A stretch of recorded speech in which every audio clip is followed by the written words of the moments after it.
Why are the different sexual personalities even attracted to each other?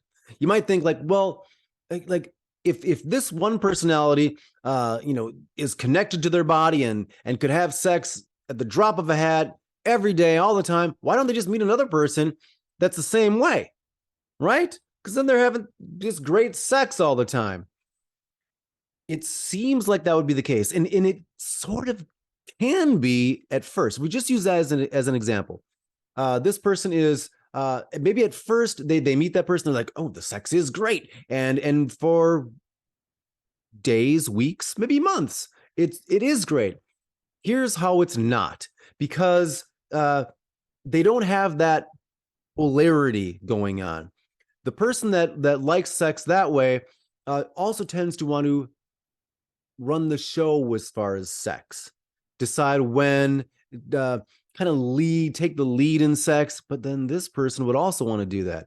This person is, because they're the same, would want to talk about things. And they tend to speak inferentially, meaning longer, and talk about the whole story.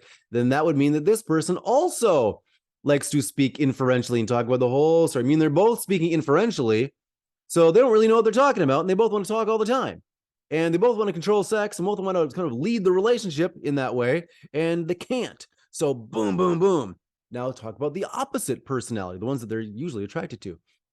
They maybe like sex a lot at first because they're a little bit more like the other at first. They're like, hey, sex is great. And I want it all the time, or want it more frequently. But then if they're the same, if they say, oh, I'll meet someone who's just like me, then after a while, when that newness of the honeymoon period wears off, and for them it'll wear off pretty quickly, then it's like they may not want to have sex ever, or rarely. That becomes the whole sexless marriage relationship thing. Although again, it's pretty rare that they're together anyway.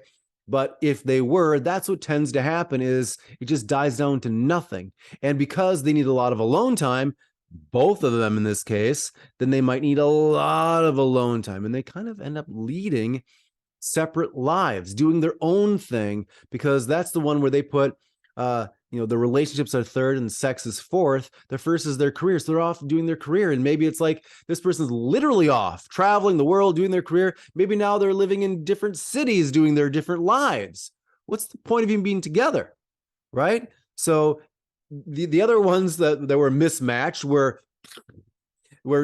too much alike and wanted to spend too much time together, and it just exploded. And these just totally separate lives, and neither one has a relationship that fundamentally works.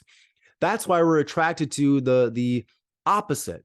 Sort of a good example that I've noticed is weekend seminars. Have you ever gone to like the weekend seminar?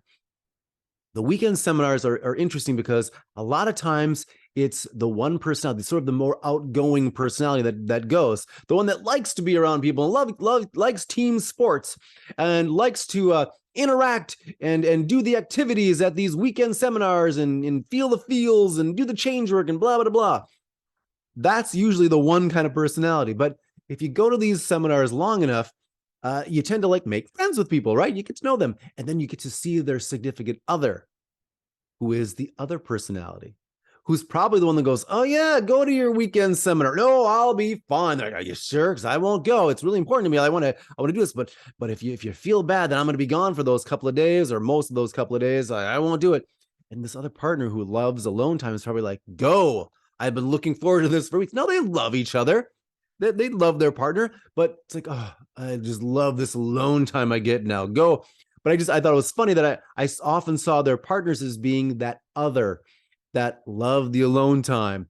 And a lot of things started making sense about this dynamic that most people are aware of, except for you, because you're watching these videos. So it's important to understand why we're attracted to each other, because that's often the reason why we become unattracted. We sort of accentuate those differences when we have to learn to understand the differences and appreciate them, so we can both kind of come toward the middle and see the balance that we have, and how it really makes the dynamic in the relationship powerful and sexual when we kind of get back on course. So if you have any questions, put them below.